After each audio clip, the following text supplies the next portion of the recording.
السلام عليكم ورحمة الله وبركاته. إن الحمد لله نحمده ونستعينه ونستغفره ونؤمن به ونتوكل عليه ونعوذ بالله من شرور أنفسنا ومن سيئات أعمالنا. من يهده الله فلا مضل له ومن يضلله فلا هادي له. وأشهد أن لا إله إلا الله وحده لا شريك له وأشهد أن محمدا عبده ورسوله أما بعد.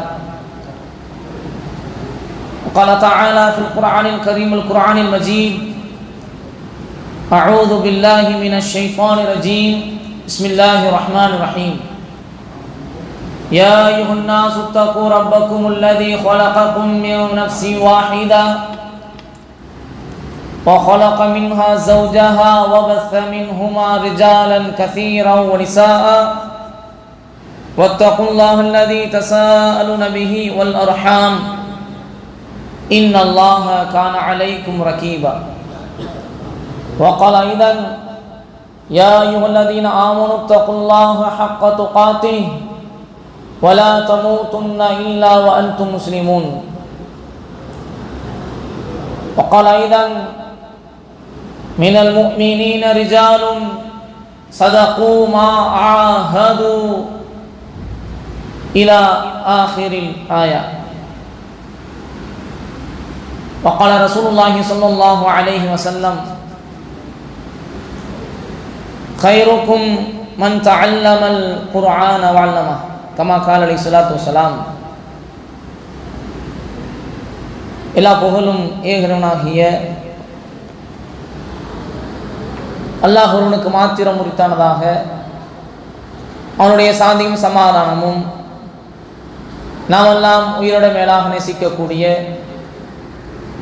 உத்தம சத்திய தூதர் முஹம்மது நபி ஸல்லல்லாஹு அலைஹி வஸல்லம் அவர்கள் மீதும், அவர்களை பின்பற்றி வாழ்ந்த சத்திய சஹாபாக்கள், தாபிஈன்கள், தபா தாபிஈன்கள், சுஹதாக்கள், இமாம்கள், நல்லோர்கள் அனைவர்கள் மீதும், இன்னும் உங்கள் மீதும் என் மீதும் ஒட்டுமொத்த இஸ்லாமிய சகோதர சகோதரிகள் மீதும் அல்லாஹ்வுடைய சாந்தியும் சமாதானமும் என்றும் என்றென்றும் நின்று நிலவட்டுமாக என பிரார்த்தனை செய்தவனாய், அன்பார்ந்த இஸ்லாமிய சொந்தங்களே, உறவுகளே,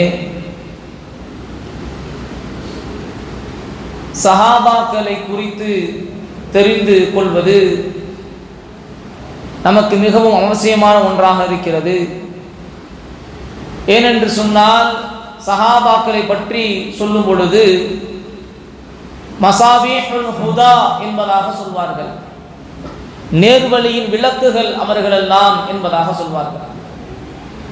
அன்பான இஸ்லாமிய சொந்தங்களே, அவர்களுடைய வரலாற்று சரித்திரத்தை நாம் படித்து பார்க்கும் பொழுது பல்வேறு விதமான பாடத்தை நமக்கு கற்றுத்தருகிறது என்பதை நாம் இங்கு விளங்கி கொள்ள வேண்டும். அந்த அடிப்படையில் நாம் இன்றைய தினம் படிப்பினையாக பார்க்கக்கூடிய ஒரு சஹாபி, அல்லாஹ்வுடைய தூதர் அவர்களுக்காக வேண்டி துஆ செய்தார்கள். வதஆ நபி ஸல்லல்லாஹு அலைஹி வஸல்லம், அல்லாஹ்வுடைய தூதர் இஸ்லாத்திற்கு ஒருவர் வருவதற்கு முன்பாக அவருக்காக வேண்டி அல்லாஹ்வுடைய துஆ செஞ்சாங்க. உமர் ரலியல்லாஹு தஆலா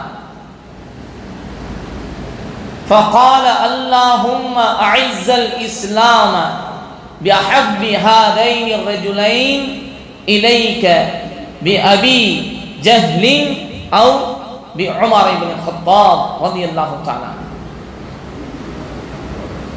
அல்லாஹ்வுடைய தூதர் இரண்டு மனிதர்களை குறித்து, இந்த இஸ்லாத்துடைய கண்ணியத்தை யா அல்லாஹ், இருவர்களில் யார் உனக்கு மிக விருப்பமாக இருப்பார்களோ அவர்களை கொண்டு இந்த இஸ்லாமிய மார்க்கத்தை வலுப்படுத்து என்பதாக அல்லாஹ்வுடைய தூதர் ஸல்லல்லாஹு அலைஹி வஸல்லம் கேட்கும் பொழுது, அபூஜஹலையும் உமர் ரலியல்லாஹு தஆலா அவர்களையும் குறிப்பிட்டு சொல்லும் பொழுது, ஃபகான அஹப்புஹுமா, அந்த இருவர்கள் மிகவும் பிடித்தமானவர்கள் இலல்லாஹி உமர் ரலியல்லாஹு தஆலா. எனவே அல்லாஹ் உமரை தேர்ந்தெடுத்தான் ரலியல்லாஹு தஆலா. அதற்கு பிறகுதான் இஸ்லாத்தில் மிகப்பெரிய ஒரு மாற்றம், இபாதத் வெளிப்படுவதின் மாற்றம் என்பதெல்லாம் உமர் ரலியல்லாஹு தஆலா இஸ்லாமிய மார்க்கத்தில் கால் பதித்ததற்கு பிறகு பல்வேறு மாற்றங்களை சந்திக்கிறோம். நபி ஸல்லல்லாஹு அலைஹி வஸல்லம் அவர்கள் நபியாக ஆக்கப்படும் பொழுது உமர் ரலியல்லாஹு தஆலா அவர்களுக்கு ஒரு கருத்தின் அடிப்படையில் 30 வயது என்பதாகவும் வேறொரு கருத்தின் அடிப்படையில் 37 வயது என்பதாகவும் பதிவு செய்திருக்கிறார்கள். ஆரம்ப காலகட்டத்தில் உமர் ரலியல்லாஹு தஆலா இஸ்லாமிய பிரச்சாரத்திற்கு மிகவும் கடுமையான எதிர்ப்பு கொடுத்த ஒரு நபர், மிகவும் கடுமையாக எதிர்த்தவர். எந்த அளவுக்கு என்று சொன்னால், உமர் ரலியல்லாஹு தஆலா அவர்களிடத்தில் ஒரு அடிமை பெண் இருந்தார்கள், லபீனா என்று சொல்லக்கூடிய ஒரு பெண். அவர்கள் இஸ்லாத்தை ஏற்றுக்கொண்டார்கள். அதை ஏற்றுக்கொண்டதை அறிந்த உமர் ரலியல்லாஹு தஆலா அந்த லபீனா என்ற அடிமை பெண்ணை அடிப்பார்கள். எந்த அளவுக்கு என்று சொன்னால், இந்த மார்க்கத்தில் இருக்கும் காலம் வரை நான் உன்னை இப்படி அடிப்பேன் என்று அடித்து உமர் அவர்களை கலைத்து போய்விடுவார்கள்.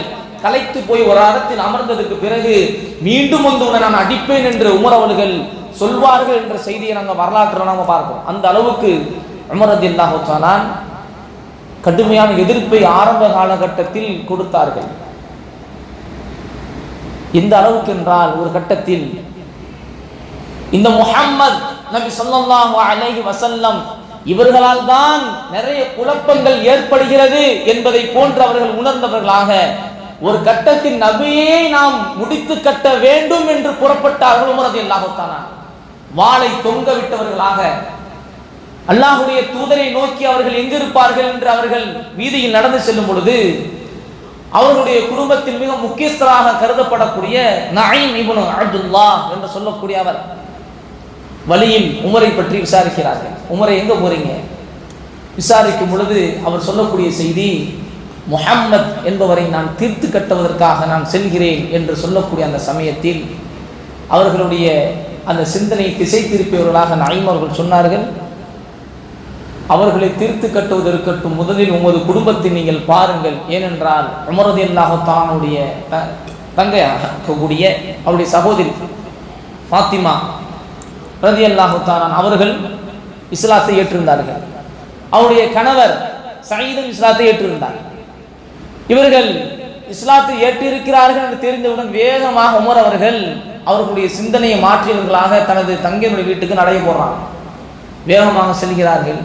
சென்றால் அங்கே அவர்கள் குர்ஆனை படித்துக் கொண்டிருக்கக்கூடிய அந்த சூழ்நிலையில் வீட்டிற்குள் அவர்கள் அமர்ந்திருக்கிறார்கள். உமர் அவர்களுடைய சத்தம் கேட்டவுடன் திடுக்கிட்டு போனவர்கள், என்ன செய்வது ஏது செய்வது என்று தெரியாமல் அப்படியே திடுக்கிட்டு அந்த குர்ஆனுடைய பிரதியை எல்லாம் ஒழித்து வைத்தவர்களாக அவர்கள் முழி பிதுங்கி நிற்கக்கூடிய அந்த சமயத்தில் உமர் ரலியல்லாஹு தஆலா என்ன படித்துக் கொண்டிருந்தீர்கள் என்று கேட்கும் பொழுது அவர்கள் முழிக்கிறார்கள். என்ன சொல்வது என்று தெரியாமல், என்ன சொல்வது ஏது சொல்வது என்று தெரியாமல் முழிக்கக்கூடிய அந்த சமயத்தில் அவர்கள், நீங்கள் என்ன மதமாறி விட்டீர்களா என்று தங்கையினுடைய கணவரை அடிக்க ஆரம்பிக்கிறார்கள். அடிக்கும் பொழுது தங்கை தடுக்கிறார்கள். அவர்களையும் அடித்து அவர்களுக்கு ரத்தம் வலிந்து வரக்கூடிய அளவிற்கு உமர் அவர்கள் கடுமையான நடந்து கொண்டார்கள்.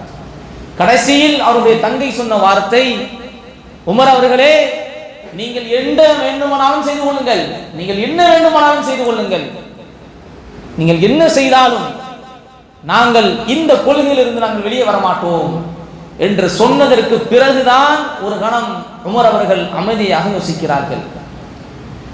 என்ன நடந்தது என்பதை அமைதியாக யோசிக்கும் பொழுது அவர்கள் என்ன ஓதிக்கொண்டு இருந்தீர்கள் என்று கொடுங்கள் என்று அதை கேட்கும் பொழுது அதை கொடுக்கப்பட்டது சில வரலாற்று குறிப்புகளில் தாஹா சூராவை உமர் அவர்கள் படித்தார்கள் என்பதாகவும், வேறு சில அறிவிப்புகளில் வரலாற்று ஆசிரியர்கள் பதிவு செய்யும் பொழுது அவர்கள் சூரா ஹதீதினுடைய ஆயத்தை அவர்கள் ஓதினார்கள். அதில் சப்பஹ லில்லாஹி மா ஃபிஸ் ஸமாவாதி வல் அர்தி வ ஹுவல் அஸீஸுல் ஹகீம் என்ற அந்த வார்த்தையை ஓதினார்கள். தொடர்ந்து ஓதக்கூடிய அந்த சமயத்தில் ஆமீனு பில்லாஹி வ ரசூலிஹி என்ற இந்த வாசகத்தை படித்ததற்கு பிறகு உமர் ரலியல்லாஹு தஆலா தன்னை அறியாமலே அஷ்ஹது அன் லா இலாஹ இல்லல்லாஹ் வ அஷ்ஹது அன்ன முஹம்மதன் ரசூலுல்லாஹ் என்ற வார்த்தையை சொன்னதாகவும் வரலாற்று ஆசிரியர்கள் பதிவு செய்கிறாங்க. இந்த உள்ளத்தில் சில மாற்றம் வந்ததற்கு பிறகு உமர் ரலியல்லாஹு தஆலா இஸ்லாத்தை நாம் முறைப்படி அந்த நபி அவர்களை சென்று பார்த்து நாம் ஏற்றுக்கொள்வதற்காக வேண்டி நபி ஸல்லல்லாஹு அலைஹி வஸல்லம் அவர்கள் இருந்த அவர்களுடைய அர்க்கம் ரலியல்லாஹு தஆலா அங்குதான் பாடம் படித்து கொடுக்கப்பட்டது. ஆரம்ப காலகட்டத்தில் அங்கு செல்கிறார்கள். உமர் அவர்கள் வாள் தொங்கக்கூடிய நிலையில் வரக்கூடியதை பார்த்த சஹாபாக்கள் எல்லாம் ஆடி போய்விட்டார்கள். ஆஹா, உமர் அவர்கள் வருகிறார்கள், என்ன நடக்கப் போய் என்று தெரியவில்லையே என்று சஹாபாக்கள் எல்லாம் பயந்து அஞ்சி நடுங்கி கொண்டு இருக்கக்கூடிய அந்த சமயம், என்ன செய்வது ஏது செய்வது என்று தெரியாமல் உமர் அவர்கள் வருகிறார்கள் என்று எல்லாம் திடுக்கிட்டு இருக்கக்கூடிய அந்த சமயத்தில் அந்த வீட்டுக்குள் ஒருவர் இருந்தார், உமரையும் கட்டுப்படுத்தக்கூடியவர். அஸதுல்லாஹி வ அஸது ரசூலி, அல்லாஹ்வுடைய தூதுடைய சிங்கம் ஹம்ஸா ரலியல்லாஹு தஆலா அவர்கள் சொன்னார்கள், வரட்டும் விடுங்கள், அவருடைய நோக்கம் நல்லதாக இருந்தால் நல்வரவு, இல்லை என்றால் அவரது வாளை உருவி அவருடைய தலையை நாம் எடுத்து விடுவோம் என்பதாக ஹம்ஸா ரலியல்லாஹு தஆலா வீரமாக சொல்லி அங்கு நிற்கிறார்கள். உமர் ரலியல்லாஹு தஆலா உள்ளே வருகிறார்கள். உள்ளே வந்த உடனேயே அங்கு சில விஷயங்கள் நடக்கிறது. அல்லாஹ்வுடைய தூதரை சந்திக்கிறார்கள். சந்தித்தவுடன் அல்லாஹ்வுடைய தூதர் ஸல்லல்லாஹு அலைஹி வஸல்லம் அவர்கள் உமர் அவருடைய தோளை பிடித்து உலுக்கி, எதற்காக உமரே வந்திருக்கிறீர் என்று கேட்கும் பொழுது உமர் ரலியல்லாஹு தஆலா அவர்கள் அப்படியே மெலிந்த குரலில் அவர்கள் சொல்லக்கூடிய வார்த்தை ஈமான் கொள்வதற்காக என்று சொன்னவுடன் உடனே அல்லாஹ்வுடைய தூதர் அல்லாஹு அக்பர் என்ற அந்த வாசகத்தை சொன்னவுடன் எல்லா சஹாபாக்களும் இருந்த அத்துணை சஹாபாக்களும் அல்லாஹு அக்பர் என்று சொல்லக்கூடிய அந்த வாசகம், அந்த சப்தம் மக்காவில் இருக்கக்கூடிய ஒவ்வொரு குன்றுகளிலும் மலைப்பகுதிகளிலும் எதிரொலித்தது என்பதாக வரலாற்று குறிப்பிலே பதிவு செய்கிறார்கள். உஸ்துல் காபா என்ற புத்தகத்தில் இந்த செய்தியை பதிவு செய்கிறாங்க. அன்பான இஸ்லாமிய சொந்தங்களே, உறவுகளே, அப்ப நபி ஸல்லல்லாஹு அலைஹி வஸல்லம் அவர்கள் கேட்ட துஆ, அல்லாஹ்வுடைய தூதர் ஸல்லல்லாஹு அலைஹி வஸல்லம் இரண்டு நபர்களை யாரையாவது யா அல்லாஹ் அவர்கள் மூலமாக இஸ்லாத்திற்கு நீ வலு சேர்ப்பாக என்று கேட்கும் பொழுது அல்லாஹ் ரப்பூல் ஆலமீன் தேர்ந்தெடுத்தது உமர் ரலியல்லாஹு தஆலா. அவர்கள் இஸ்லாத்தை ஏற்கக்கூடிய அந்த காலகட்டத்தில் ஆண்கள் வெறும் 41 நபர்களும் பெண்கள் 11 நபர்களும் கிட்டத்தட்ட 52 நபர்கள் தான் இஸ்லாத்தை ஏற்றிருந்தார்கள். 53ஆவதாக உமர் ரலியல்லாஹு தஆலா இஸ்லாத்தை தழுவினார்கள் என்ற வரலாற்று செய்தியையும் இமாம்கள் தொடர்ந்து குறிப்பிடுகிறார்கள். அன்பான இஸ்லாமிய சொந்தங்களே, உறவுகளே, உமர் அவர்கள் உள்ளே வந்ததற்கு பிறகு அல்லாஹ்வுடைய தூதர் இந்த துஆவை அவர்களுடைய நெஞ்சை தட்டி செய்ததாகவும் பதிவு செய்கிறார்கள். அவர்கள் உள்ள வந்த உடனேயே உமர் ரலியல்லாஹு தஆலாவுடைய நெஞ்சை தட்டிய வண்ணமாக அல்லாஹும்ம அக்ரிஜ் மா ஃபீ ஸத்ரிஹி மின் கில்லின் வ அப்தில்ஹு ஈமானன் வ யகூலுஹா ஸலாஸா. 3 தடவை உமர் அவர்களுடைய நெஞ்சை தட்டிய வண்ணமாக அல்லாஹ்வுடைய தூதர் சொல்கிறார்கள், அல்லாஹ்வே அக்ரிஜ், வெளியேற்றுவாயாக, மாஃபி சதிரிஹி மின் கில்லின், அவருடைய உள்ளத்தில் எந்த விதமான குரோதங்கள் வெறுப்புகள் இருக்குமோ அதை எல்லாவற்றையும் வெளியாக்கி விடு, வபதில்ஹு ஈமானன், அது எல்லாவற்றையும் இறையச்சமாக இறை நம்பிக்கையாக நீ மாற்றி விடியா அல்லாஹ் என்று அல்லாஹ்வுடைய தூதர் அவர்களுக்காக அவர்களுடைய நெஞ்சை தட்டி துஆ செய்ததாகவும் இமாம்கள் வரலாற்றிலே பதிவு செய்கிறாங்க. அன்பான இஸ்லாமிய சொந்தங்களே, உறவுகளே, அப்ப உமர் ரலியல்லாஹு தஆலா இஸ்லாத்திற்கு வந்ததற்கு பிறகுதான் மிகப்பெரிய மாற்றமே இஸ்லாமிய வரலாற்றில் நடைபெற ஆரம்பிக்கிறது. இந்த அளவுக்கு என்று சொன்னால் அவருடைய வரலாற்று செய்தி சொல்லும் பொழுது இப்னு மஸ்ஊத் ரலியல்லாஹு தஆலா அவர்கள் சொல்கிறார்கள்,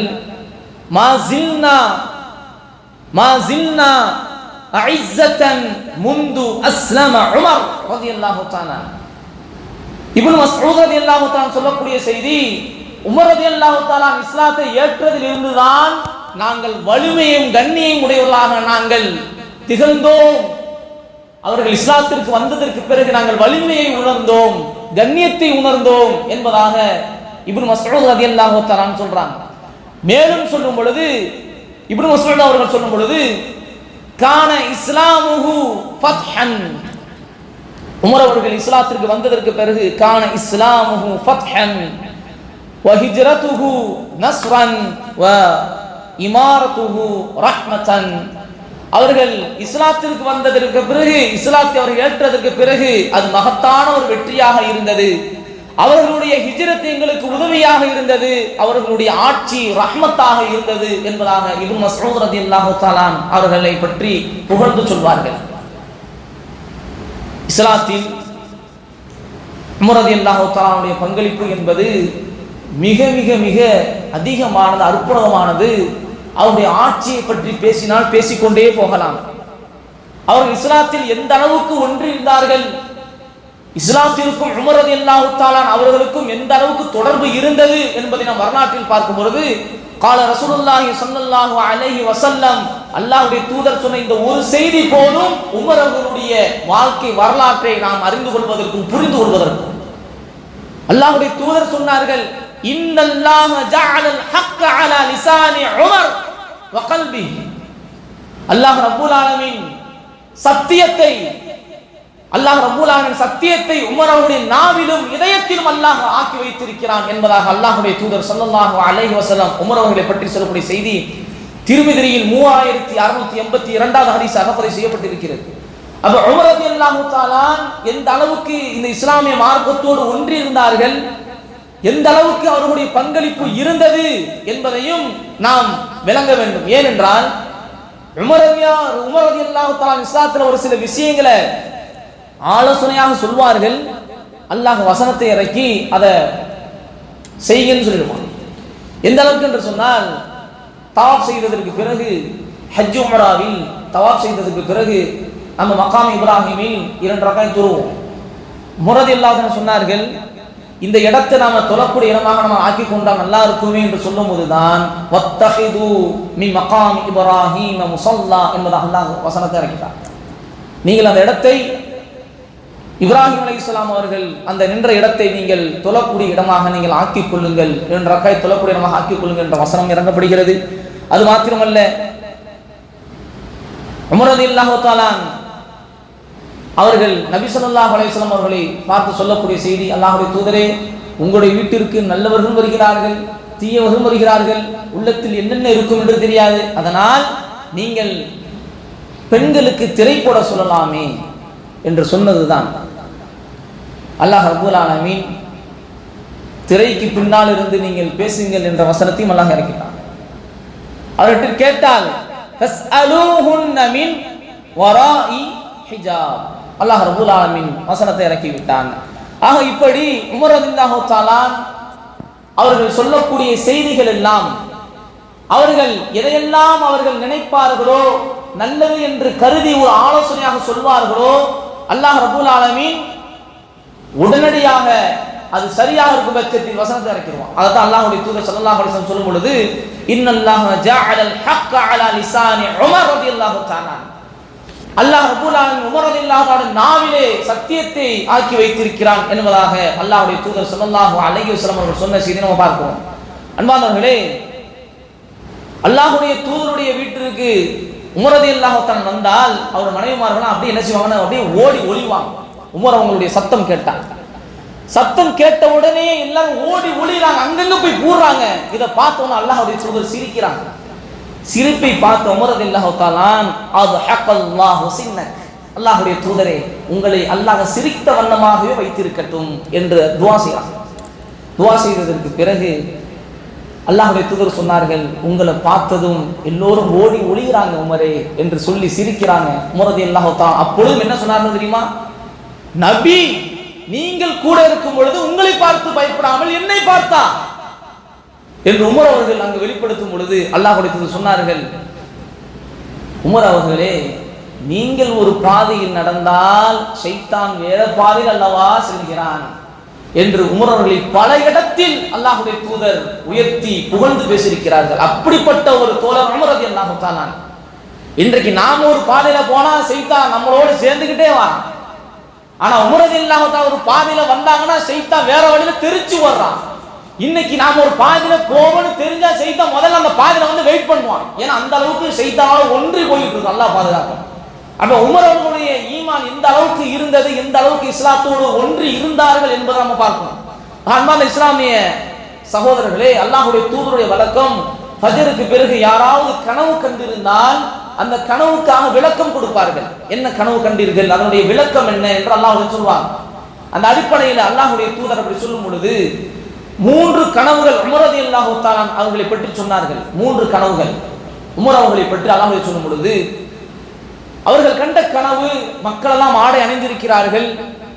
ஒவ்வொருவருடைய ஆடையும் அவருக்கு ஏற்றவாறு சிறிதாக பெரிசாக அவருடைய ஆடை இருக்கிறது. ஆனால் உமர் ரலியல்லாஹு தஆலா அவர்களுடைய அந்த ஆடை தரையில் சீச்ச வண்ணமாக, இழுத்த வண்ணமாக நீண்ட ஆடை அவர்கள் உடுத்திருப்பதாக அல்லாஹ்வுடைய தூதர் பார்க்கிறார்கள். இதற்கு விளக்கம் சொல்லும் பொழுது அது மார்க்க பற்று உறுதி என்பதாகவும், வேறொரு கனவிலே விளக்கம் சொல்லும் பொழுது அல்லாஹ்வுடைய தூதர் குடித்த பாலை மீதம் இருக்கக்கூடிய நான் உமரிடத்தில் குடித்தேன், உமர் அவர்கள் குடித்தார்கள் என்று சொல்லக்கூடிய அந்த செய்திக்கு அது உமர் அவருடைய இல்மை குறிக்கிறது, அவர்களுடைய மார்க்க ஞானத்தை குறிக்கிறது என்பதாகவும், வேறொரு கனவை விளக்கும் பொழுது கிணற்றிலே வாளிலே தண்ணீர் எடுத்து நான் இறைத்தேன், எனக்கு பிறகு அபூபக்கர் சித்திக் ரலியல்லாஹு தஆலா அவர்கள் இறைத்தார்கள், அதற்கு பிறகு உமர் ரலியல்லாஹு தஆலா அவர்கள் இறக்கிறார்கள். வாளி பெரிதானது, இறக்கிறார்கள். மக்கள் எல்லாம் அவர்களுக்கு தேவையான தண்ணீரை எடுத்தது போக, அவருடைய கால்நடைக்கெல்லாம் தண்ணீரை புகட்டியது போக, தன்னுடைய அந்த தோல் துருத்தியிலும் தண்ணீரை அவர்கள் எடுத்துக்கொண்டார்கள். மக்கள் எல்லாம் பேசிக் கொள்கிறார்கள், இப்படிப்பட்ட வலிமையான ஒரு தலைவரா என்று பேசிக் கொள்கிறார்கள் என்று அந்த கனவை சொல்லும் பொழுது உலமாக்கள் விளக்கம் சொல்றாங்க, இது உமர் ரலியல்லாஹு தஆலாவுடைய ஆட்சியை குறிக்கக்கூடிய கனவு என்பதாக. உண்மை அதுதான், வலுமிக்க ஆட்சி. கிட்டத்தட்ட ஒரு ஆட்சி காலத்தை பார்த்தால் அபூபக்கர் சித்திக் ரலியல்லாஹு தஆலா 2 வருடமும், உமர் ரலியல்லாஹு தஆலா 10 வருடம் 6 மாத காலமும் ஆட்சி செய்தார்கள். இஸ்லாமிய வரலாற்றில் அந்த ஆட்சி காலம் என்பது மிகவும் பொற்காலம் என்று சொல்லப்படக்கூடிய அளவுக்கு அந்த ஆட்சி. யாராவது குழப்பம் செய்ய வேண்டும் என்று நினைத்தால் முடிஞ்சு போச்சு, அவ்வளவுதான். யாரும் இஷ்டத்துக்கு கருத்தை சொல்ல முடியாது, மார்க்கத்தில் கொண்டு வந்து புதிதாக எதையும் திணிக்க முடியாது, நினைத்தாலே தலை காணா போயிடும். அப்படிப்பட்ட ஒரு கடுமையான ஒரு வலிமையான ஆட்சி, கொடுங்கோல் ஆட்சி அல்ல. இஸ்லாத்தில் எந்த ஒரு விஷயத்தில் புதிதாக நுழைக்கவும் முடியாது, அதே நேரத்தில் இருக்கக்கூடியதை தன்னுடைய சுய அறிவை வைத்து சுய கருத்தை வைத்து மறுக்கவும் முடியாது. எது அல்லாஹ்வுடைய தூதர் மார்க்கம் என்று அவர்கள் கற்றுத்தந்தார்களோ அதற்கு மாற்றம் செய்யவோ அல்லது அவர்கள் கற்றுத்தந்தது இல்லை என்று கூறவோ அல்லது புதிதாக ஒன்றை இணைக்கவும் முடியாத அளவிற்கு இஸ்லாமிய மார்க்கத்தை மிகவும் கட்டுக்கோப்பாக மக்களிடத்திலே கொண்டு சேர்த்தார்கள். 10 வருட காலம் 6 மாதங்கள் பொற்காலம் என்று சொல்லக்கூடிய அளவிற்கு உமர் ரலியல்லாஹு தஆலா அவர்கள் ஆட்சி செய்தார்கள். எந்த அளவுக்கு என்றால், நாம் எல்லாம் அமீருல் மூமினீன் என்று சொல்றோமா இல்லையா? இந்த பெயர் வந்ததே உமர் ரலியல்லாஹு தஆலா காலத்துல தான் பேர் வருது. இதற்கு முன்னால் எப்படி சொன்னார்கள் என்று சொன்னால், அல்லாஹ்வுடைய தூதருக்கு பிறகு அபூபக்கர் சித்திக் ரலியல்லாஹு தஆலா அவர்களை கலீஃபத்து ரசூலில்லாஹ், அல்லாஹ்வுடைய தூதருடைய கலீஃபா என்பதாக சொன்னார்கள்.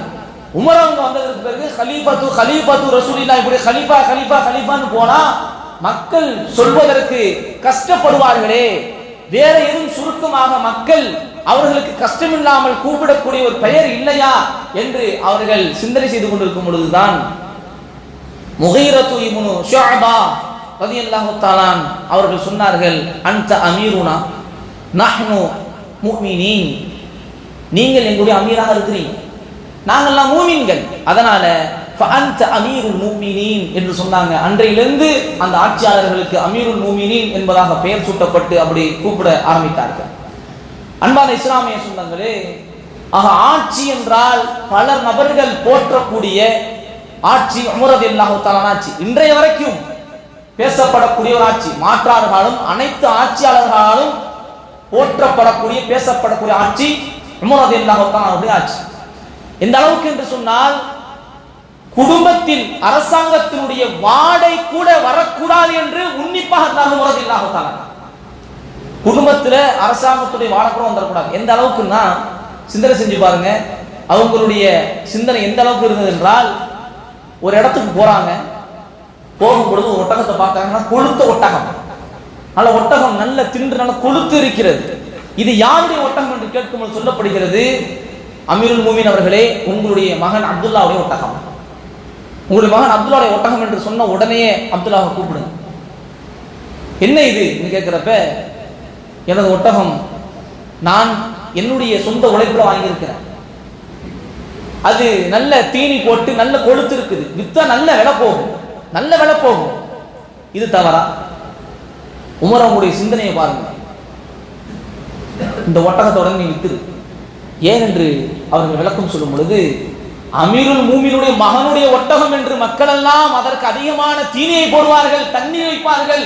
மற்ற ஒட்டகத்தை கவனிப்பதை விட உனது ஒட்டகத்தை நல்ல முறையில் கவனித்துக் கொள்வார்கள். இது உனக்கு ஆகுமானதல்ல. ஒட்டகத்தை வித்துவிட்டு உன்னுடைய அசல் பணத்தை எடுத்துக்கொண்டு மீதியை பைத்துல் மால்ல கொண்டு போய் சேர்த்து அப்படின்ட்டாங்க. முடிஞ்சு போச்சு. எப்படிப்பட்ட ஒரு சிந்தனை உமர் ரலியல்லாஹு தஆலா, இப்படிப்பட்ட ஒரு ஆட்சியாளர்.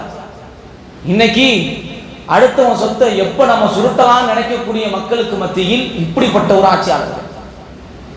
சில வரலாற்று குறிப்பில் பதிவு செய்யறாங்க. சில வரலாற்று குறிப்பில் சொல்றாங்க. எந்த அளவுக்கு என்றால், உமர் அவர்கள் ஒரு விளக்கை ஏற்றி சில விஷயங்களை அரசாங்க ரீதியாக எழுதி கொண்டிருக்கும் பொழுது யாராவது பேசுவதற்காக வந்தால் அதை அணைத்து விட்டு வேறொரு விளக்கை ஏற்றி வச்சு பேசுவார்கள் என்பதாக சில வரலாற்று குறிப்பில் சொல்றாங்க. ஏன் என்று கேட்டால், அது அரசாங்கத்திற்காக வேண்டி, அதனுடைய விஷயங்களுக்காக வேண்டி நான் பயன்படுத்திய விளக்கு. அதே நேரத்தில் நாம் பேசுவது என்பது என்னுடைய சொந்த விஷயம், அதற்கு அரசாங்கத்திற்காக பயன்படுத்தக்கூடிய விளக்க பயன்படுத்த முடியாது. இந்த அளவுக்கு அவர்கள் மிகவும் தன்னுடைய ஆட்சியில் அரசாங்கத்துடைய விஷயத்தில், சொத்துடைய விஷயத்தில் செலவழிப்பதில் மிகவும் கண்காணிப்பாக, கட்டுக்கோப்பாக செலவிடுவதில் மிகவும் கவனமாக இருந்தார்கள் என்ற சில குறிப்பிலும் பதிவு செய்யறாங்க. அன்பார்ந்த இஸ்லாமிய சொந்தங்களை உறவுகளே, ஒரு முறை உமர் ரலியல்லாஹு தஆலா உச்சி வெயில்ல, அமீருல் மூமினின் உச்சி வெயில்ல ஒட்டகத்தை தேடி வராங்க. எந்த அளவுக்கு அவர்களுடைய கட்டுப்பாடு, எந்த அளவுக்கு அவர்களுடைய அந்த பணிவு, தவாதுன்னு சொல்லுவாங்க, ரொம்ப பணிவானது எந்த அளவுக்கு பாருங்க. ஒட்டகத்தை தேடி வராங்க. ஒட்டகத்தை தேடி வரும் பொழுது அங்க உஸ்மான் ரலியல்லாஹு தஆலா சொல்றாங்க, அமீருல் மூமினின் அவங்களே என்னத்தை தேடிக்கிட்டு இருக்கிறீங்க என்னன்னு கேட்கும் பொழுது சொல்றாங்க, ஒட்டகத்தை காணவில்லை, நான் பார்த்துக்கிட்டு இருக்கிறேன். ஒரு அடிமையை சொல்லியிருந்தால் அவன் வந்து தேடி இருப்பான, நீங்க வந்து தேடணுமா இந்த உச்சி வெயில்ல? அல்லாஹ்வுடைய அடிமையின் நானும் ஒருவன் தானே.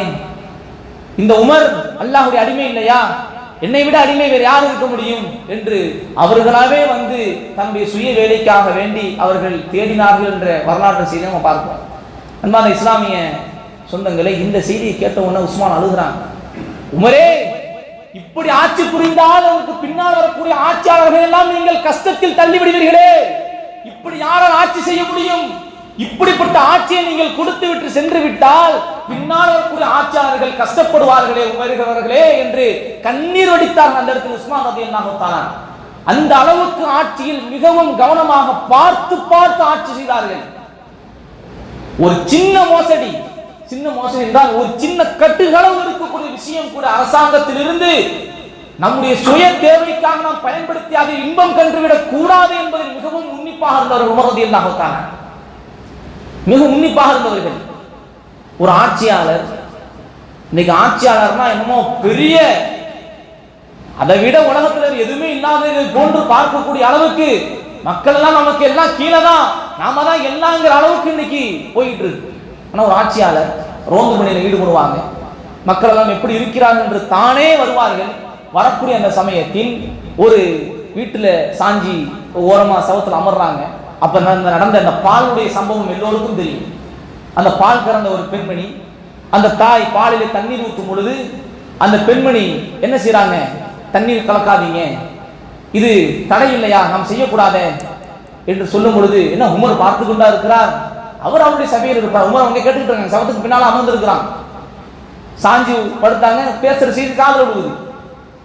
உடனே அந்த பெண்மணி சொன்னார்கள், உமர் அவர்கள் பார்க்கவில்லை, உமர் பார்க்கவில்லை, உமரை படைத்த ரப்பு பார்க்கிறானே என்ற அந்த வாசகம் கேட்டதுதான் மறுநாள் தன்னுடைய ஒரு மகனுக்காக வேண்டி பெண் பேசுவதற்காக அந்த வீட்டுக்கு வந்துட்டான் உமர். அவங்க அந்த தாய்க்கு பதறுது, ஆஹா நடந்தது உமருக்கு போயிடுச்சு போல, என்ன நடக்கும் என்று தெரியல, என் மோசடி செய்தால் வாழ்க்கையில் அவனுக்கு எப்படிப்பட்ட தண்டனை கொடுப்பார் என்று தெரியாது. அப்படிப்பட்ட தண்டனை இஸ்லாமிய மார்க்கத்தில் கையை வைத்தால் அதோட முடிஞ்சு போச்சு, அவன் சாப்டர் க்ளோஸ். அதுக்கு பிறகு அவன் துரோகம் செய்வது, அநீதம் செய்வது, மோசடி செய்வதை வாழ்க்கையில் நினைச்சு கூட பார்க்க முடியாது, முடிஞ்சு போயிடும் வாழ்க்கை. அப்படிப்பட்ட ஒரு இஸ்லாமிய மார்க்கத்தில் மிக கண்காணிப்பாக இருந்த ஒரு உமர் வந்ததற்கு பிறகு நடந்த செய்தியெல்லாம் சொல்றாங்க. ஆட்சியாளர் சாதாரண ஒரு வீட்டுக்கு தன்னுடைய மகனை கூட்டிக்கிட்டு தேடி போறாங்க. வரலாற்றில் எங்கேயாச்சும் பார்க்க முடியுமா? வரலாற்றில் எங்கேயாவது பார்க்க முடியுமா? உமர் நினைத்திருந்தால் அந்த வீட்டில் இருக்கக்கூடிய அந்த பெண்ணையும் அவர்களுடைய சொந்தத்தையும் கூட்டிட்டு வாங்க, சபைக்கு வர சொல்லுங்க, சொல்லியிருக்கலாம். இவங்க நேரடி இவங்க போறாங்க. உமர் ரலியல்லாஹு தஆலா இந்த விஷயத்துல மிக நமக்கு படிப்பினை நிறைய இருக்குது, படிப்பினை நிறைய இருக்குது.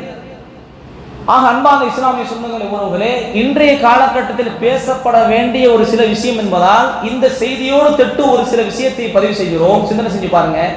இன்னைக்கு நாம பேசக்கூடிய இந்த பெண் பார்க்கக்கூடிய விஷயம், கணவனை தேர்வு செய்யக்கூடிய மாப்பிள்ளை பார்க்கக்கூடிய விஷயம் எப்படி இருக்கு? சிந்தனை செஞ்சு பாருங்க. நம்முடைய மெயின் செட் எப்படி இருக்கு? ஒரு பெண்ணை பார்க்கணும் அல்லது ஒரு மாப்பிள்ளை பார்க்கணும். இன்னைக்கு எப்படி போயிட்டு மாறி போயிட்டு இருக்கு, அல்லாஹ் பாதுகாக்கணும். ஆக ஒரு ஆணுக்கு, ஒரு கணவனுக்கு சிறந்த பெண்மணி கிடைப்பது மட்டும் நியமத்து கிடையாது. ஒரு ஆணுக்கு சிறந்த பெண்மணி கிடைப்பது மட்டும் நியமத்து கிடையாது. அதே நேரத்தில் ஒரு பெண்ணுக்கு சிறந்த ஆணும் கிடைக்கும், சிறந்த ஆண் கிடைக்கும். அன்பான இஸ்லாமிய சொந்தங்களே, உறவுகளே, இன்னைக்கு பெண் பார்க்கக்கூடிய விஷயத்துல அல்லது ஒரு கணவனை தேர்வு செய்ய வேண்டிய விஷயத்துல, மாப்பிள்ளை பார்க்கக்கூடிய விஷயத்துல எந்த அளவுக்கு நம்முடைய செயல்பாடு இருக்குது? நல்ல பணக்காரனா இருக்கிறாரா? கை நிறைய நல்ல சம்பாதிச்சு நல்ல காசு கொளிக்குதா? Singapore சபுரா, Dubai சபுரா? எப்படி? Singapore சபுரா, Dubai சபுரா? மாப்பிள்ளை லண்டனா? எவ்வளவு? கோடியா லட்சமா? கல்யாணத்துக்கு பிறகு எங்க? அப்படியே சும்மா இருக்கிற பொம்பளை பிள்ளைகிட்ட பேசி கலப்புறது. கல்யாணத்துக்கு பிறகு லண்டன் தான், எங்க துபாய் தான் அப்படிங்கிறது. அப்ப எந்த நினைப்புல திருமணம் செய்வதற்கு, எந்த நினைப்புல நம்ம மாப்பிள்ளை பார்த்துட்டு இருக்கிறோம்? மாப்பிள்ளை நல்ல கோடி கணக்கில் சம்பாதிக்கணும், கொண்டு போய் வெளிநாட்டில் வச்சு அப்படியே வாங்கணும். இதுக்கு பேர் தான் சந்தோஷம், இதற்கு பேர் தான் நிம்மதி. நிம்மதி என்பது பணத்துல தான் கிடைக்குது. இதை தான் நினைச்சுக்கிட்டு இருக்கிறோம். நல்ல கோடீஸ்வரன், வெளிநாடு வாழ்க்கை, குடிகார மாப்பிள்ளை. என்ன செய்வோம் தெரியல நமக்கு. பணத்தை பார்த்தோம், நல்ல நல்ல காசு கொளிக்குது, கடுமையான பணம். ஒரு நாள் சம்பாதிச்சா ஒரு வருஷம் சாப்பிடலாம், அந்த மாதிரி பணம். குட்டிகாரம் மாட்டா, குடிகாரன், டெய்லி குடி. நம்ம பொண்ணு ரொம்ப சந்தோஷமா இருக்கும், ரொம்ப சந்தோஷமா இருக்கும் பொண்ணு. குடிச்சிட்டு டெய்லி அடி உத, மதிப்பே கிடையாது. இப்ப என்ன நடக்கும்? கேட்டோம்ல, லண்டனா துபாயா? இப்ப சூப்பரா இருக்கும். போனுக்கு கேட்கலாம், என்னம்மா பொண்ணு லண்டன்ல சந்தோஷமா இருக்கா? துபாயில என்ன? என்ன காசு பணத்தை கொண்டு எந்த விதமான ஒரு நிம்மதி வரப்போறதில்லை. அப்ப எமது பெண் நிம்மதியாக இருக்க வேண்டும் என்றால் காசு பணத்தை மட்டும் நாங்கள் டார்கெட் வைக்க கூடாது. எனது மகளுக்கு கிடைக்கக்கூடிய, என் மகளை நான் முடித்து வைக்கக்கூடிய கணவன், அந்த மாப்பிள்ளை என்பவன் நல்ல மார்க்கம் ஓரளவு அறிந்தவனாக இருக்கும், தொழக்கூடியவனாக இருக்கும். அதை இன்னைக்கு யாரும் நம்ம கவனிக்கிறதே இல்லை. எங்க கவனிக்கிறோம்? எங்க கவனிக்கிறோம்? அப்ப எந்த அளவுக்கு நம்முடைய சிந்தனை சென்று கொண்டு இருக்குன்னு பாருங்க. எந்த அளவுக்கு சென்று கொண்டு இருக்கு. ஒரு காலகட்டத்தில் ஒரு கணவர், ஒரு ஆண்மகன் ஒரு பெண்ணை பார்ப்பதாக இருந்தால் வரதட்சணை கேட்கிறாரு, அது கேட்கிறாரு, இது கேட்கிறாரு. காலம் இன்னைக்கு பல இடங்கள் மலையேறி போய் எந்த அளவுக்கு போயிட்டு இருக்குது? மாப்பிள்ளை நல்லா சம்பாதிக்கிறாரா மட்டும்தான் பார்க்கிறோமே தவிர அவருடைய குணாதிசயங்கள் எப்படி இருக்கிறது, தொழக்கூடியவராக இருக்கிறாரா, அவரை நல்லா வைத்து காப்பாற்றுவாரா என்றால் நல்ல ஒரு ஆண்மகனாக இருக்கிறாரா, நல்ல முறையில பள்ளியோடு தொடர்பில் இருக்கிறாரா, என் பிள்ளையை கட்டி கொடுத்தால் நல்ல முறையில் மார்க்கத்தின் அடிப்படையில் என் பிள்ளையை நல்ல பாதுகாப்பானா, நல்ல கணவனாக வாழ்வானா என்று பார்க்கிறது இன்னைக்கு இல்லை. பெற்றோர்களுக்கு தயவு செய்து கவனம் செலுத்துங்க. இல்லைன்னா அதற்கு பிறகு திருமணம் முடித்ததற்கு பிறகு கணவர் அப்படி இருக்காரு இப்படி இருக்காரு, அல்லாஹ் பாதுகாக்கணும். பணத்தினுடைய அந்த விஷயம் எந்த அளவுக்கு நம்முடைய மைண்டை மாத்திட்டு நம்முடைய மூளை மழுங்கி போச்சுன்னு சொன்னா, திருமணத்திற்கு முன்னாலேயே அந்த ஆண்மகன் என்ன செய்யறாரு, அவர் சிகரெட்டு குடிக்க இருக்கிறாரு அல்லது தண்ணி அடிக்கக்கூடிய அந்த மது அடிக்கக்கூடிய பழக்கத்தில் இருக்கிறாருங்கிற செய்தி வந்தாலுமே கூட என் புள்ள போய் மாத்திரும், என் புள்ள ஆளுமா படிச்சிடும், என் புள்ள போய் மாத்திருங்க. என்னத்த மாத்தும் இல்ல நமக்கு தெரியுமா? அப்போ அதுவே ஒரு ஏழை என்ன செய்வோம், குடியாரமா அல்லா பாதுகாக்காமா என்னைய, இதுக்கு கல்யாணத்துக்கு முன்னாடியே எனக்கு தெரிஞ்சு போச்சே அப்படின்னு அல்லாட்ட போறது. அதுவே ஒரு பணக்கார மாப்பிள்ளை தெரிஞ்சிருச்சுன்னா தெரியாதனமா செஞ்சிருப்பாரு, என் புள்ள பார்த்துக்கும். அப்ப உள்ளத்துல என்ன இருக்குது, என்ன இருக்குது சிந்தனை செஞ்சு பாருங்க. பண்பாதவர்களே, நமது பிள்ளை நல்ல முறையில வாழணும்னு சொன்னா காசு பணம் மட்டும் வாழ வைக்காது, அது நல்ல உள்ளத்துல நம்ம ஆணித்தனமா நம்ம ஏற்றிக்கணும். காசு பணம் இருந்தா மட்டும்தான் வாழ்க்கைங்கிறது தவறு.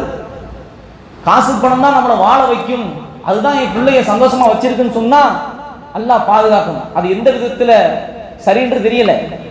ரசூலுல்லாஹி ஸல்லல்லாஹு அலைஹி வஸல்லம் ஒரு ஆண்மகனுக்கு சொல்லக்கூடிய விஷயத்துல என்ன சொன்னார்கள், பெண் தேர்வு செய்யக்கூடிய விஷயத்தில் அந்த பெண்ணுடைய மார்க்கத்தை கொண்டு என்ன செஞ்சீங்க நீங்க, அவளை முடித்துக்கொள் என்ற செய்தியை நம்ம பார்க்கிறோம். ஏன் அவள் திருமணம் செய்யப்படுறது அழகுக்காக, பணத்திற்காக, குடும்பத்திற்கு கௌரவத்திற்காக எல்லாத்தையும் சொல்லிட்டு ரசூலுல்லாஹ் கடைசியா சொன்னது, நீ புரிந்து கொள் அவளுடைய தீனுக்காக, தீனை வச்சு அவளை புரிந்து கொள் அப்படின்னா. இந்த அடிப்படையில கணவனுக்கு நம்ம தீனை பார்க்கணும். தாடி வச்சிருக்கிறாரா, பள்ளியோட தொடர்புல இருக்கிறாரா? அன்பானவர்களே, பெண்களுக்கு ஒரு வேண்டுகோள், என் சார்பாக ஒரு சின்ன ஒரு வேண்டுகோள். உங்க வீடுகளில் இருக்கக்கூடிய உம்மாட்ட வாப்பாட்ட முதல்ல சொல்லுங்க, திருமணம் வயதை அடைந்து இருக்கக்கூடிய பெண்கள், அதே போன்று திருமணம் வயதை அடைந்த பெண்களுக்கு மாப்பிள்ளை தேடக்கூடிய பெண்கள், தகப்பன்மார்கள் கவனமாக கேட்டுக்கொள்ளுங்கள். அந்த பிள்ளைங்க முதல்ல ஒரு ஷர்த்து வைங்க, ஒரு நிபந்தனை வைங்க.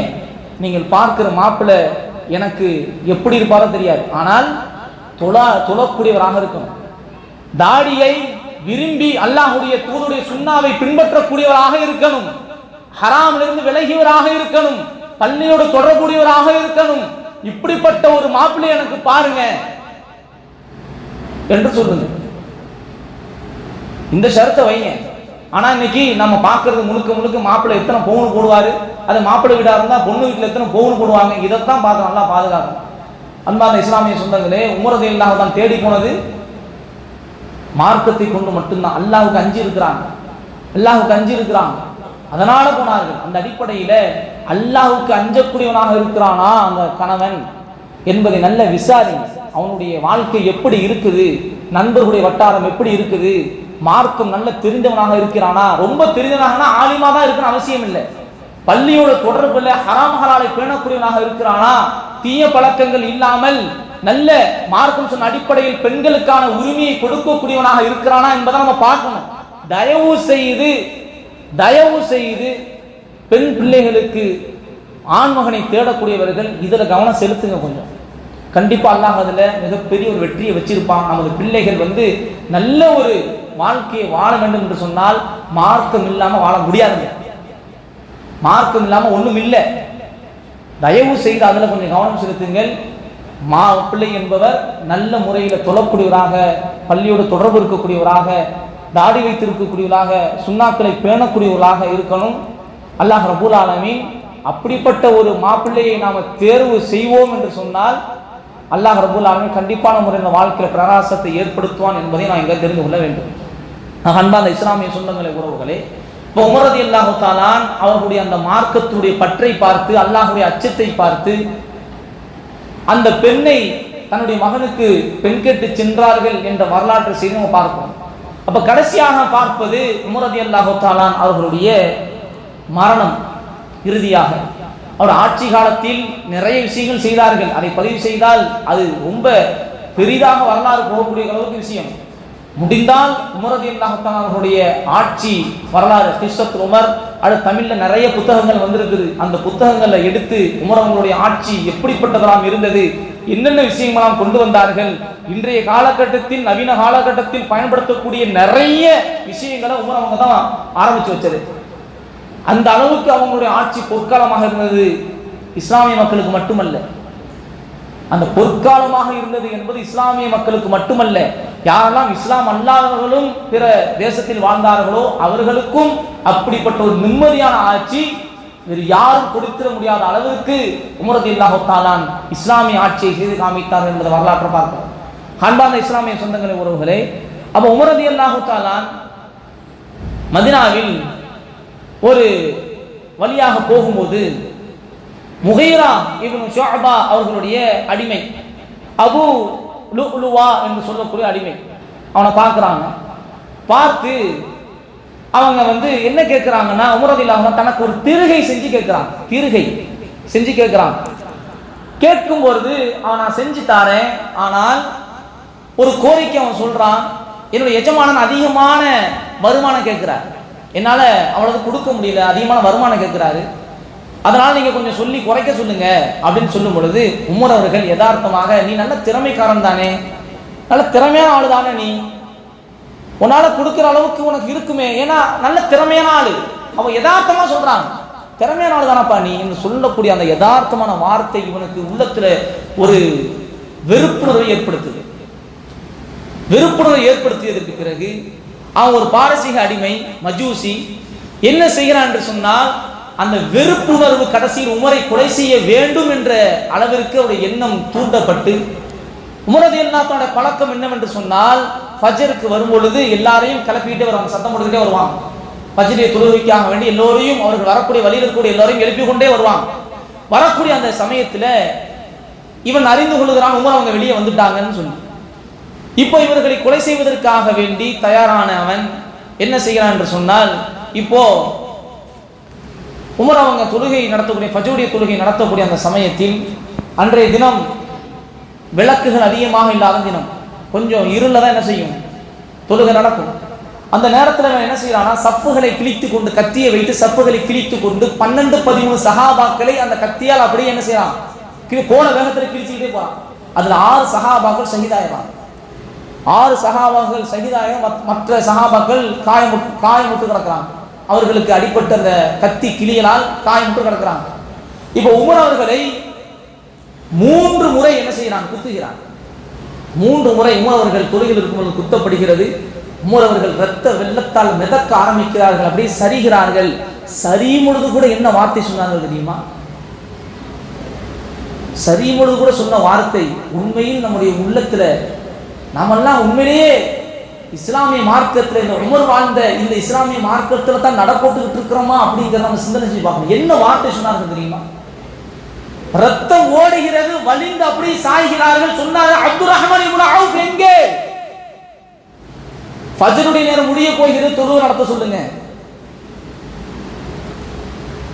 அப்துர் ரஹ்மான் அவுஃபை கூப்பிடுங்க, ஃபஜ்ருடைய நேரம் வெளிச்சம் வரப்போகிறது, வக்து காரிஜாவது முடிய போகுது, அவரை தொழுகை நடத்த சொல்லுங்கள் என்று சொன்னதற்கு பிறகு சஹாபாக்கெல்லாம் பதட்டத்தில் தாங்கல. எப்படி இருக்கும், இப்போ ஒரு ஆட்சியாளர் சரிஞ்சு கிடக்கிறாரு, தொழுகையை முதல்ல நிலைநாட்டுங்க. அங்க தொழுகை நடத்தப்படுகிறது. அவை வேக வேகமாக அவர்கள் நடத்துகிறார்கள். இன்னா அத்தேனா கல் கௌசர் இதா ஜா நஸ்ருல்லாஹி வல் ஃபத், அந்த 2 சூறாக்களும் ஓதப்பட்டு ஃபஜ்ர் தொழுகை நிறைவேற்றப்படுகிறது. நிறைவேற்றப்பட்டதற்கு பிறகு உமர் கண்ட ஒரு கனவு. உமர் அவர்கள் இதற்கு முன்னாலேயே அவர்கள் சொன்னார்கள், ஒரு ஹுதுபாவில் சொன்ன ஒரு வார்த்தை, நான் ஒரு கனவு கண்டேன், அதில் ஒரு சிவப்பு சேவல் என்னை 2 அல்லது 3 முறை என்னை கொத்தியது, அது எனது மரணமாகத்தான் இருக்கும் நான் நினைக்கிறேன் என்று உமர் அவர்கள் சொன்னார்கள். உண்மையில் அந்த கனவானது பலித்தது. உமர் அவர்கள் சரிகிறார்கள்.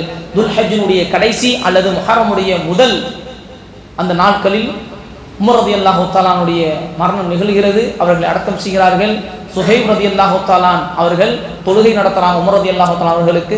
அதை தொடர்ந்து அப்துர் ரஹ்மான் இப்னு அவுஃப், அலி ரலியல்லாஹு தஆலா, உஸ்மான் ரலியல்லாஹு தஆலா, தல்ஹா ரலியல்லாஹு தஆலா, சஅத் ரலியல்லாஹு தஆலா, சஅத் இப்னு அபி வக்காஸ் ரலியல்லாஹு தஆலா, இவங்களெல்லாம் உமர் அவங்களுடைய உடலை வாங்கி அவரை கபரிலே வைத்து அப்படி அடக்கம் செய்கிறார்கள். மிகப்பெரிய ஒரு ஆளுமை, மிகப்பெரிய இஸ்லாமிய வரலாற்றினுடைய தூண், வீரத்திற்கு உருவம் என்று ஒன்று இருக்கும் என்றால் உமர் என்று வர்ணிக்கப்படக்கூடிய அளவிற்கு வீரத்தால் சிறந்தவர். எவ்வளவு பெரிய எதிரியாக இருந்தாலும் கண் சிமிட்டும் நேரம் கூட ஒரு சிறிதளவு கூட உள்ளத்தில் பயத்தை அவர்கள் உணராத ஒரு வீரமிக்க ஒரு ஆண் அந்த இடத்தில் சரிகிறார். அதைத்தான் அல்லாஹ் ரப்பல் ஆலமீன் குர்ஆனிலே அல்லாஹ் பதிவு செய்வான். மினல் முஃமினீன ரிஜாலுன் ஸதகு மா ஆஹதுல்லாஹ அலைஹி ஃபமின்ஹும் மன் கதா. அல்லாஹ் ரப்பல் ஆலமீன் குர்ஆனில் பதிவு செய்வான், மூமின்களில் சில ஆண் மகன்கள் இருக்கிறார்கள். மூமின்களில் சில ஆண் மகன்கள் இருக்கிறார்கள். அவர்கள் அல்லாஹ்வுக்கு கொடுத்த அந்த வாக்குறுதியின் அடிப்படையில் சிலர்கள் மரணித்து விட்டார்கள், ஷஹீதாகி விட்டார்கள். இன்னும் சிலர்களோ அதை எதிர்பார்த்து கொண்டிருக்கிறார்கள். ஆனால் அவர்களுடைய வாக்குறுதியில் ஒருபோதும் அவர்கள் மாற்றம் செய்ய மாட்டார்கள் என்பதாக அல்லாஹ் ரப்பல் ஆலமீன் 33வது அத்தியாயத்தின் 23வது வசனத்தில் அல்லாஹ் பதிவு செய்வான்.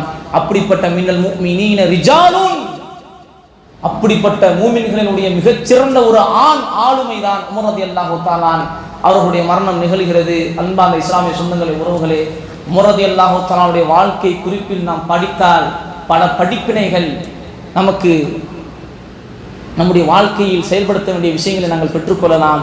ஆக அல்லாஹு ரப்புல் ஆலமீன் நம்முடைய சஹாபாக்களுடைய வாழ்க்கை வரலாறுகளிலிருந்து கற்றுக்கொள்ளக்கூடிய ஏகப்பட்ட விஷயங்கள் இருக்கிறது. அதிலிருந்து நாம் கற்றுக்கொண்டு நம்முடைய வாழ்க்கையும் மார்க்கத்தை நோக்கி நடப்படக்கூடியவர்களாக மிக உறுதியான முறையில் நம்முடைய இஸ்லாமிய மார்க்கத்தை பின்பற்றக்கூடியவர்களாகவும் இஸ்லாமிய மார்க்கத்தினுடைய வாழ்க்கையில் உறுதியான முறையில் நிலைநாட்டக்கூடியவர்களாகவும் நம்முடைய வாழ்க்கையை நாம் அமைத்துக் கொள்வோம். அல்லாஹ் ரப்பல் ஆலமீன் அப்படிப்பட்ட ஒரு வாழ்க்கையை அமைத்துக் கொள்வதற்கான எல்லா விதமான உதவி நமக்கு தந்தருவானாக. ஹாதா மா இன்தி வ இல்மு இன்தல்லாஹி கூலி கௌலி ஹாதா அஸ்தக்ஃபிருல்லாஹி வ லக்கும் அஸ்தக்ஃபிரு அன்னி வ அன்கும். அஸ்ஸலாமு அலைக்கும் வ ரஹ்மத்துல்லாஹி வ பரகாத்துஹு.